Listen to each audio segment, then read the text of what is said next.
Ever considered building a keyboard of your own? That's something you could totally do, especially with the help of a company like PCBWay. So before we go too much further, check out this quick roll. 8.6's sponsored PCBWay is far and away one of the coolest, in my biased and humble opinion. Designing custom PCB has never been easier. If you have an idea, PCBWay can help you implement that idea and put it to practical use. Select your sizing, material, colors, quantity, quality, all in one spot. You don't have to have a factory or to start from scratch in a garage anymore. Get your idea out of your head and build something to use. Check out the link down below to get started. Hey guys, what's up? It's Matt with 8.6. Redragon is a fast and aggressive company when it comes to executing new models of keyboards. I have watched them from start to present. They waste zero time in minor tweaks, and I am looking at a new variation of the K631. This is the Castor K631 Pro SE variation. So let's do a quick overview and cover this nice little 68 key mechanical keyboard. By my scale, it is a very lightweight plastic construction keyboard that features translucent smoke gray bezel in which the lighting effects can be viewed through the bezel. It's both similar but also very different from the Womir acrylic build keyboards. In the box you get 4 additional bullet switches, an angled USB-C to USB-C with a USB-A adapter affixed to it for convenience, so whatever port you have available, there you go. Most importantly, to anyone wanting to learn the shortcuts of their smaller keyboard, there is a booklet that comes with it, as there are with all of their keyboards and most small 60% keyboards that I've seen, that feature all the controls for your start function controls. All the function control combinations will be listed out, and I recommend keeping these. It's very useful for assigning lights, macro on the fly, changing modes, knowing what function button does what, until at least you're comfortable with it enough to not need the book anymore. The switches used in the original K631 are Otimu Reds, but in the Pro SE variant, we see some of Redragon's custom bullet switches. I've looked at most of their switches, but not these ones. They're described as a quiet linear switch, and I'll pause here for a tippity tap test so that you can hear. The best way that I can describe them is they're kind of a light, higher pitched clack sound.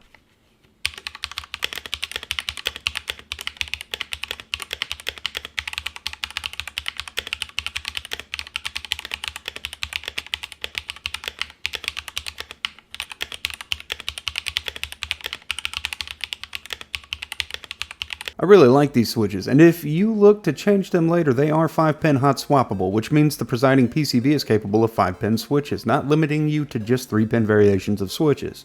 The keycaps are double shot and feel more quality than I have come to expect from Redragon. Injection on mine is clean, and they feel more robust, for lack of a better word. They just feel heftier.